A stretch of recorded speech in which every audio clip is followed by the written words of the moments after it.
Todo lo que la palabra de Dios toca, lo transforma. Patmos era sinónimo de soledad, injusticia, condena, depresión, dolor y desesperanza. Pero la palabra de Dios manifestada en ella mediante el apóstol Juan convirtió a Patmos en un símbolo de revelación, esperanza y poder de Dios. Ahora oímos frases como la revelación de Patmos, el vidente de Patmos, y de esta manera recordamos a Patmos como un centro en el cual se manifestó la gloria de Dios, la esperanza y el poder de la palabra del Señor. Desde esa isla que los hombres usaban para castigar a los demás, que los hombres usaban incluso para realizar injusticias como la que se realizó con el apóstol Juan, desde esta isla han salido una de las más grandes noticias que el mundo jamás haya recibido, y es la revelación del Apocalipsis. Y es que todo lo que la palabra de Dios toca, lo transforma. Qué lindo y qué poderosa es la palabra del Señor. En Génesis 1, la tierra estaba desordenada y vacía, pero por la palabra de Dios surgió la más maravillosa creación. Moisés era un fugitivo, un exiliado, alguien a quien la mayoría que habitaba en Egipto había olvidado. Ellos pensaron que Moisés posiblemente había muerto en el desierto, pero cuando la palabra de Dios se manifestó en su siervo, qué gran diferencia marcó. Cómo cambió la historia de Moisés cuando la palabra de Dios tocó su vida. Mediante él, el Señor libertó a su pueblo. Mediante él, el Señor manifestó al mundo su santa ley. Entregó mediante él 5 maravillosos libros de la Biblia y también las 2 tablas que el Señor escribió con su propio dedo. Es poderosa la palabra del Señor. Tocó a su siervo y transformó su historia. La mayor noticia que el mundo jamás haya recibido surgió de una tumba vacía. Las tumbas son símbolos de dolor, de problema grande como la muerte, de tristeza, de separación. Pero de una tumba vacía surge la mayor noticia que jamás el mundo haya recibido: que Cristo ha resucitado, que el plan de salvación llegará a su satisfactorio cumplimiento, que los redimidos serán salvados por la muerte y la resurrección y la intercesión de Cristo Jesús, y que todos nosotros, por la gracia del Señor, si nos preparamos y aceptamos su palabra, podremos gozarnos por toda la eternidad cantando gloria a su nombre. Todo lo que la palabra de Dios toca, lo transforma. Si tu vida es tenida por muchos como una vida que ya está acabada, si mucha gente piensa que tu historia ya no tiene transformación alguna, no tiene solución, que tú no vales nada, solo tienes que permitir que la palabra de Dios te toque. Solo tienes que abrir tu vida, tu corazón, para que entre la palabra del Señor y Él va a cambiar tu historia, va a cambiar tu vida, va a cambiar tus circunstancias. Y si no cambian las circunstancias, al haber cambiado tú, entonces cambió lo más importante y la gente lo va a ver.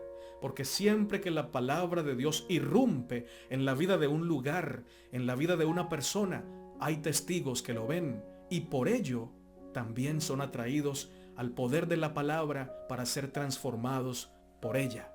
Tu familia tiene solución. Tu iglesia tiene solución. Tu historia puede ser transformada para la gloria del Señor. Solo tienes que abrir tu corazón para que la palabra de Dios entre y verás la gloria del Señor. Amén. Dios quiere hacer de nuestra vida una poderosa demostración de que por su palabra puede salir luz de las mismas tinieblas. Puede salir ríos de la tierra seca, del desierto.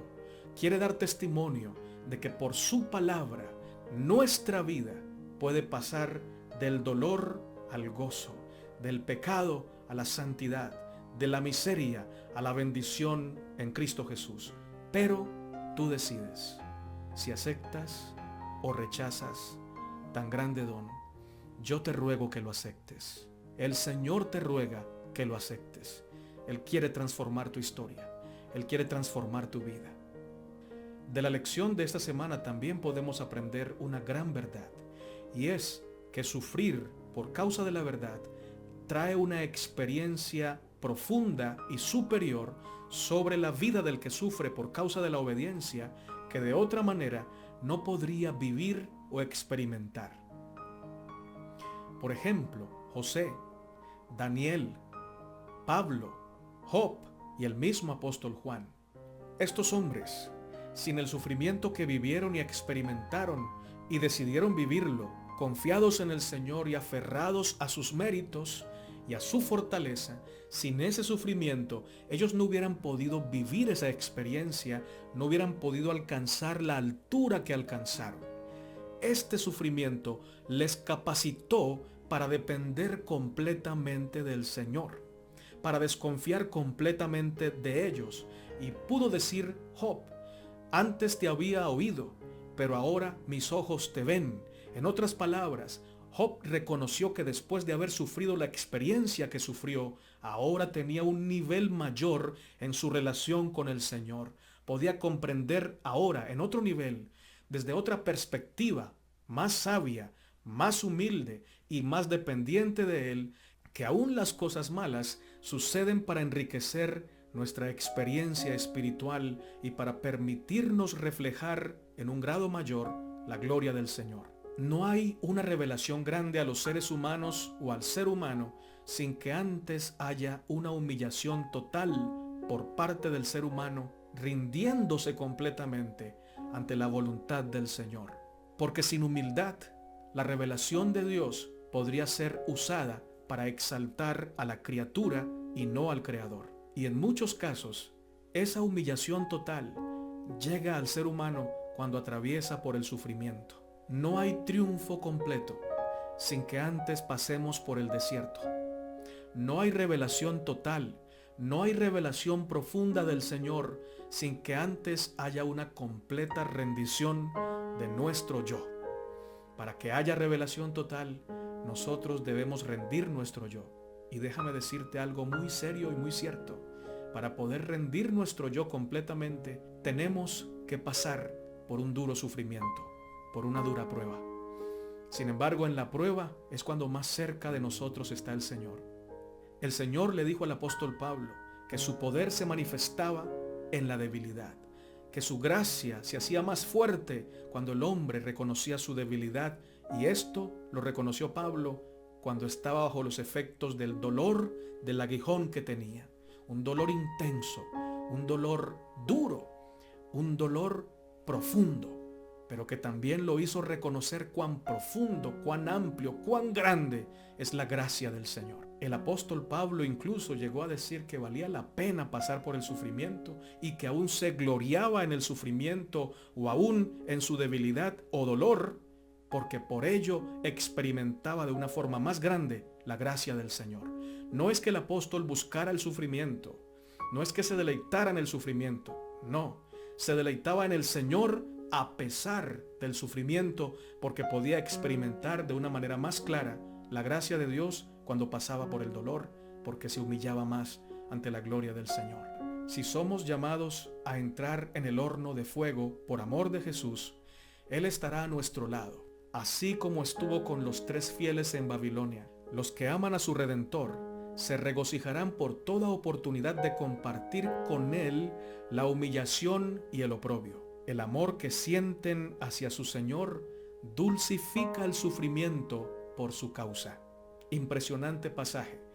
Puedes leerlo en el Discurso Maestro de Jesucristo, página 31. Un gran amor por el Señor trae una gran obediencia hacia Él. Y una gran obediencia hacia el Señor trae un gran odio por parte del mal hacia aquel que ama y obedece a Cristo. Pero esa gran persecución trae una experiencia sublime, porque se convierte en una persona bienaventurada al ser tenido por digno de participar en los sufrimientos del Señor Jesucristo. Cuando alguien sufre por causa de obedecer a Dios, participa junto con Cristo de sus sufrimientos y por ello también participará con Él de su gloria de su triunfo, de su victoria.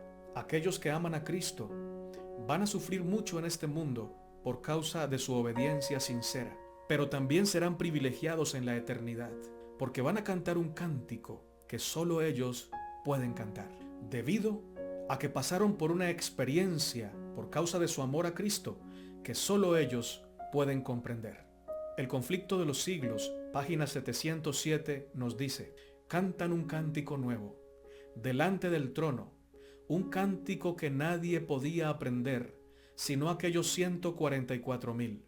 Es el cántico de Moisés y del Cordero, un canto de liberación.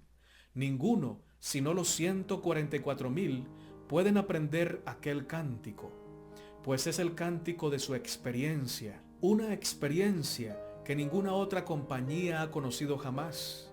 Son estos los que siguen al Cordero por donde quiera que fuere.